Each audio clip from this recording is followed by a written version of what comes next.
And cool. I'm recording these calls every day, by the way. And if I'm not sending you an email with the recording, just remember that I'm posting the YouTube video to my Facebook page. So please go visit it there. And if you haven't subscribed to my YouTube page, please do. So there's a shameless plug for my YouTube page. How do you like that? All right. So I want to share some interesting information with you. U.S. manufacturers just dropped to the lowest level ever. 30 million people have filed for unemployment. Thousands of small businesses have been shut by state and local government, and many of those will not reopen. So not a great way to start the call.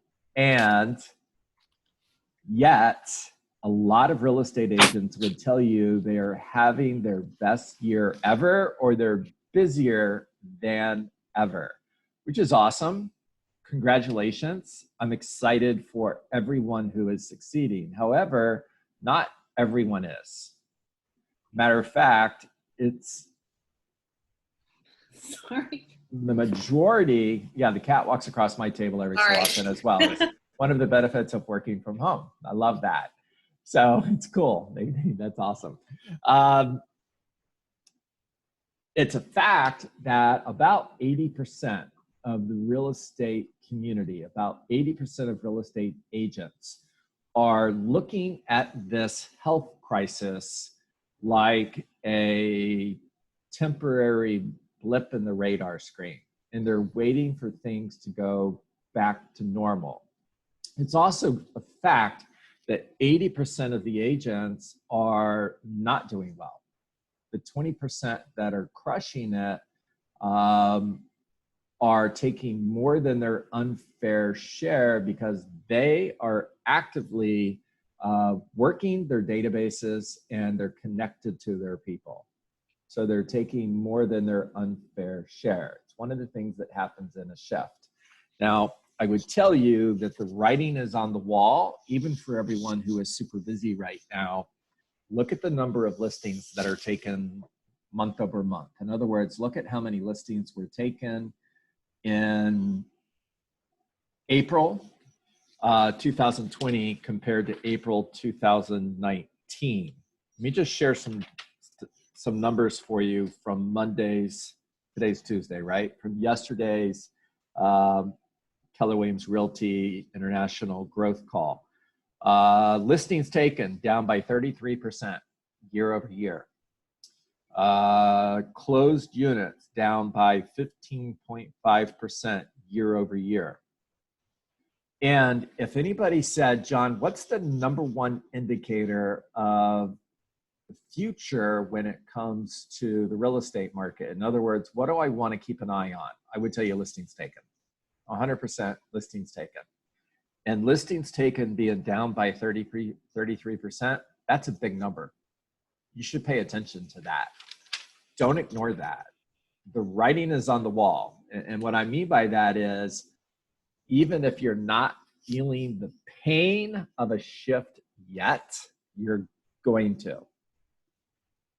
Now, I'm convinced, and I'm not saying this to be negative, I'm saying it to be real, that we're headed for recession, we're headed for economic crisis, and we're heading for a shift in the housing market. It has to happen. We were headed there anyways, and COVID just sped it up. Now I want to pivot the conversation and talk to you about technology for a moment. So we have a choice. No, first of all, I want to share this with you. So we have a choice. We can either enhance the new normal, or we can wait for the old normal to come back. So let's take a pause, stop for a second, and let's just talk about what I've shared so far. And by the way, disagree with me. If you disagree with me, I'm cool with that. What do you guys think? Are we waiting for things to go back to normal, or is this the new normal? This is going to be the new normal, and it's going to get progressively worse, like you just said, and I agree with you 100%. Yeah. It's also the new normal from the fact that we're going to talk technology in a few minutes here. It's also the new normal, Natalie, and the fact that the way we buy homes, the way we sell homes will never look the same. I agree. I think people are going to be frightened for a while. That's not necessarily a bad thing. No, it's not. John, I look at it from a standpoint of opportunity. Okay. Mm-hmm. You know, you're going to have agents that are definitely going to fall off the map. Mm-hmm. They don't know their scripts. They don't know what to say to a buyer or seller. Okay. At the same time, you're still going to have buyers that are going to need to buy, sellers that are going to need to sell, the 911 buyer and the 911 seller that need to transact. And our job as professional agents is to make the calls, identify these people, put these people under contract, list their property, and make revenue in any down market. Yeah. So Corey, I'll give you a perspective here. You were in the business just like I was 15 years ago. And in 2008, 9, and 10, if you talk to the average real estate agent, they would tell you the sky was falling. However, and about 50% of the agents got out of the business. However, if you looked at the number of homes that were being sold in 2008 and 9, it was either the third best year or the fourth best year in 2000 to 2010. In other words, we were selling about the same number of homes in 2008 as we were 2003. However, because 2004 and 2005 were record-setting years, our perspective was the sky was falling because sales dropped significantly and, oh my gosh, there's less homes being sold. What are we going to do? And then I would say, wait a minute, stop, pay attention. We just sold the same number of homes that we did in 2003. The sky is not falling. There will always be people who will buy homes and sell homes. Always. Here's another way of looking at it. In our market here in South Florida, let's say there's roughly 4,000 homes being sold every month in South Florida. That number is pretty close to being accurate, by the way. Now, let's say that falls by 25%. That would be a big drop, by the way. That would be a huge drop. So now there's 3,000 homes being sold, right?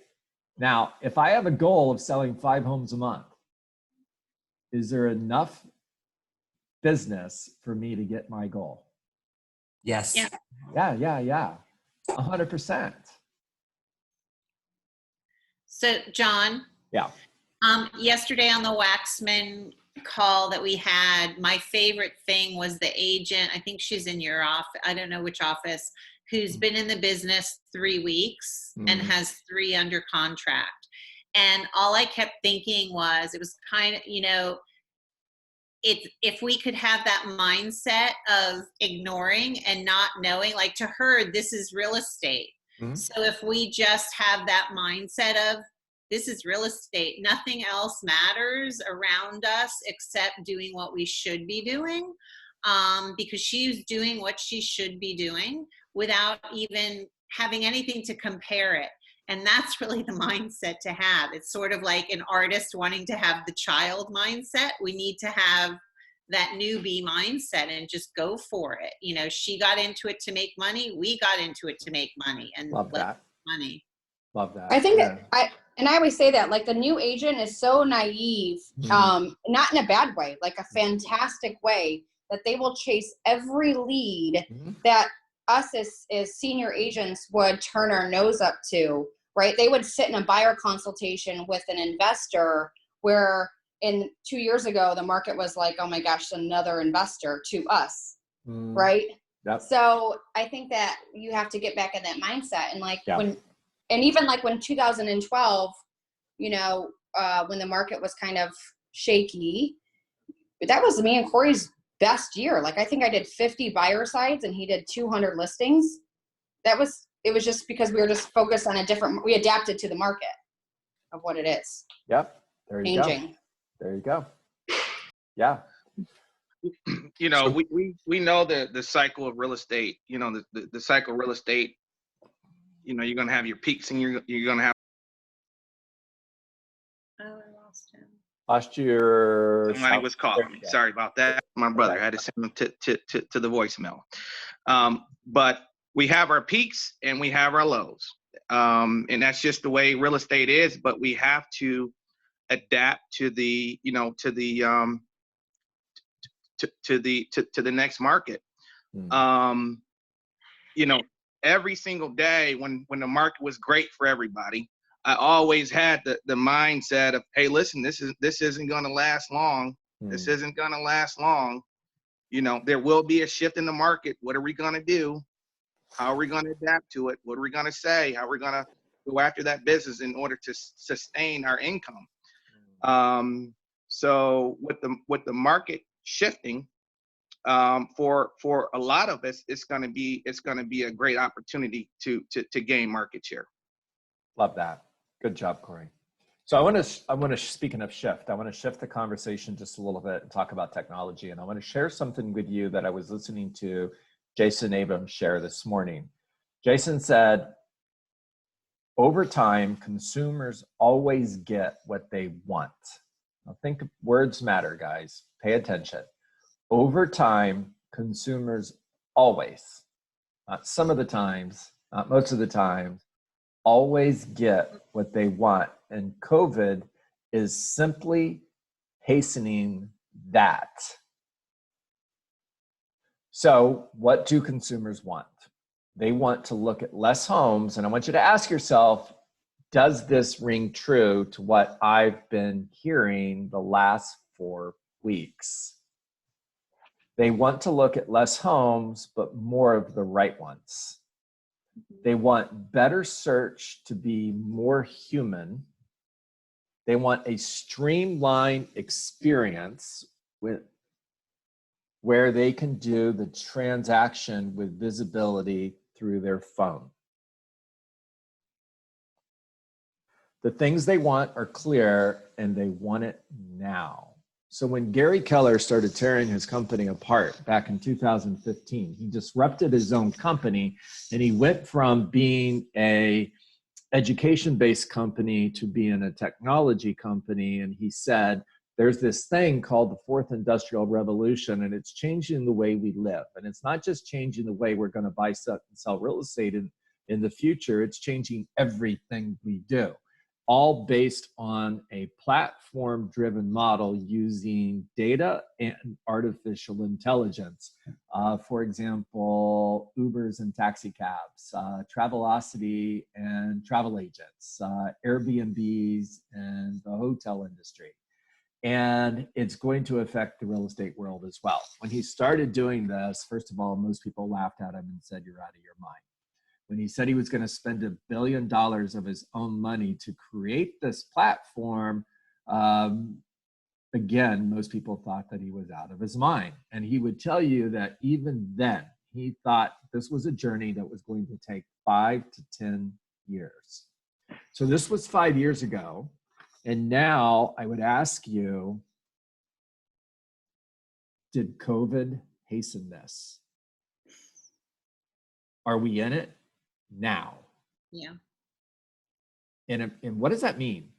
What does it mean that the real estate industry, if this is true, what does it mean that the real estate industry is shifting or has shifted to a digitally based, physically enhanced business? What does that mean? Well, you know, I was talking to an investor 2 days ago, and he gave me the thing. He's working with realtors, blah, blah, blah. I talked to him about, well, you know, we can send you off-market listings. And, oh, by the way, we have an app, because he actually said to me, he goes, I don't want to see just what's on Zillow. So then I said, great, I'm going to send you an app that's different from Zillow, and it'll help you zero in on some things a little bit better. Mhm. So hearing that response and having an answer for it, to me, is part of what our disruption will be, if it isn't already. And being able to utilize something different, because the consumer's already used to Zillow and the rigmarole of Zillow, and getting pushed off to a different agent and saying, I want something that isn't just coming from Zillow. I want you to give me more. So us having a tool that can give them more in Mhm. any fashion Mhm. is great. We're still going to get them from Zillow, Mhm. but it's nice to offer them more. Agree. Yeah, agree. What else, guys? What are you seeing? What do you think? So, Well, I think we were yeah. progressing there anyways with technology, everything at our fingertips. It's real estate was more hands-on, but having COVID happen, it's become a little less hands-on with tours, and people can actually do things different ways than what they were doing before, but they still want to buy and sell. So they're going to go with the means that we give them to be able to do that. So we have to be ahead of the game and be prepared and do what we're doing with you. Yeah, and I think people naturally resist change. However, once they find that the new way of doing things is actually better, they don't ever want to go back to doing things the old way. Here's the other thing. When you are living in a shift, and this is an industry shift, not a market shift, and you look at something that is affecting the world, like the fourth industrial revolution, there's a race. And there's a race to see who's going to create a digital experience that the consumers want. And only a couple people will come out at the top. Look at your phone. You've either got an iPhone or you've got an Android. Yes or yes? Yes. And if I created a John phone and I said, my phone does everything the iPhone does. Matter of fact, it's got all these really cool apps on it, and it works just like the iPhone does, Nadine, and it's less money. Are you going to buy my John phone? Probably not. No, you're not. And how's BlackBerry doing? Right? They had 80% market share at one point. 80%. They went from 80% to 2% in a year. What's the future look like? What does the future of your real estate business looks like if this is the new normal? What are you doing to prepare to succeed in that market?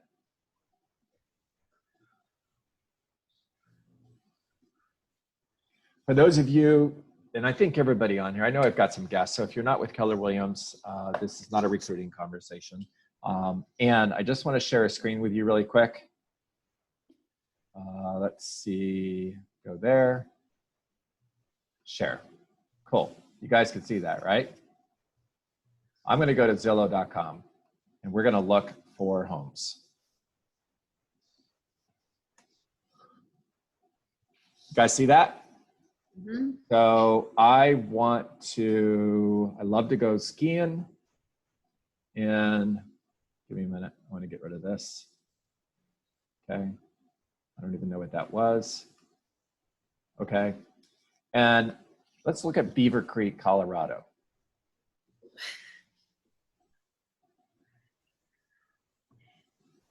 Did I spell that wrong? Is Beaver B-E-E or B-E-A? Yeah. Hey. Thank you.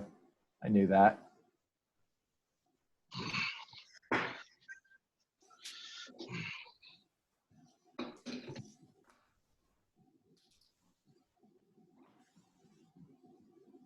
So we're in Dayton, Ohio. And because I lived in Ohio for a while, I knew there was a Beaver Creek outside of Dayton, Ohio, and Zillow thinks I want to go snow skiing in Dayton, Ohio. And if you've ever been to Dayton, Ohio, there's no mountains. You can't go skiing. So let's go to kw.com.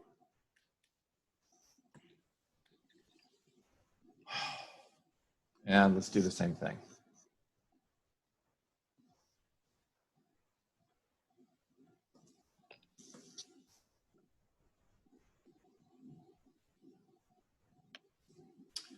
So there's a ski slope.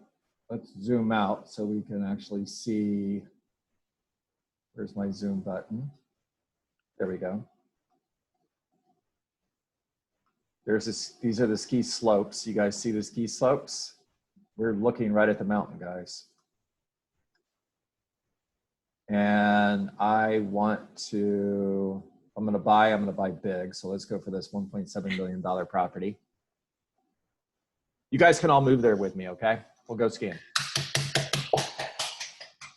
Wow, this looks awesome. I think I want more information on this. So let's scroll down. Holy cow. Wait a second. There's this opportunity to buy this property using Keller Mortgage. Seriously, I didn't even know it existed. And I could save up to $9,296. Wow. That's pretty cool. Wouldn't you agree? So you're looking for a home in Beaver Creek, Colorado, because you love to go skiing just like I do. And you can search for properties on Zillow, or you could use Keller Williams platform. Just looking at what I showed you just now, which one do you want to use? KW. Yeah. Who's winning that race? Guys, who's winning that race? KW. Yeah.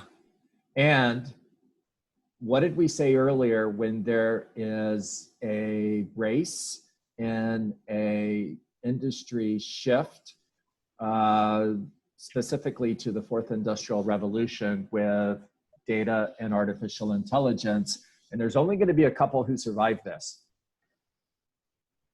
Is Keller Williams better positioned, or is Zillow better positioned to survive this? Keller Williams, Get out not here. to mention we're a wealthier company. Yeah. And are you sharing this with your customers? Oh. So should you?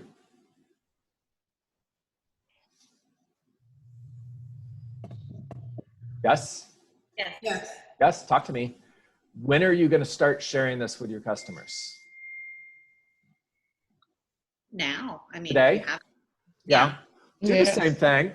Pull up Zillow and pull up your website and ask and search for the Statue of Liberty. Search for Fenway Park. Search for Soldier Field. You could actually zoom in and look at the seat numbers on the seats in Soldier Field. It'll give you that much of a close-up on Soldier Field. Try doing that on Zillow. So, I mean, Zillow thinks you could go skiing in Dayton, Ohio. If you've ever been to Dayton, Ohio, there's no mountains. You're not skiing.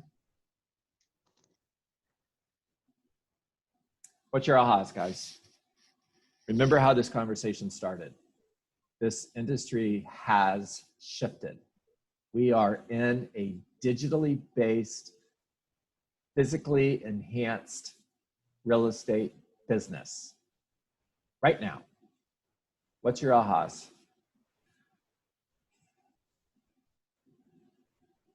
when I hear the word shift, John, because I like to drive fast, so I think of it right now as really shifting into high gear, not shifting backwards. And it's a great tool. So we need to use whatever tools we have available to us, basically. And that's what shifts you forward. 100%. There you go. Love, love, love that. One more aha, guys, and we're going to jump because I have a 10 o'clock appointment.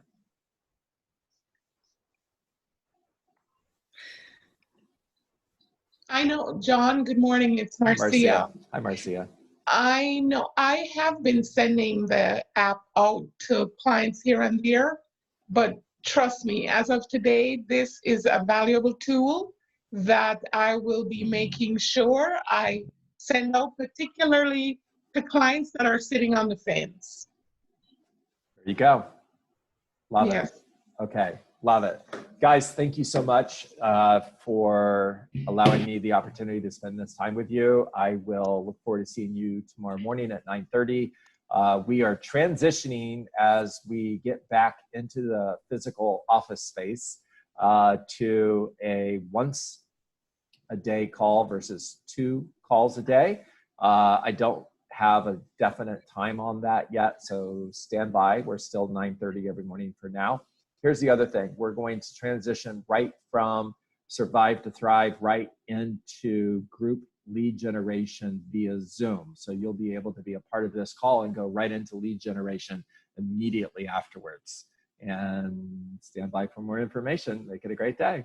Thank you. Okay. Thank you.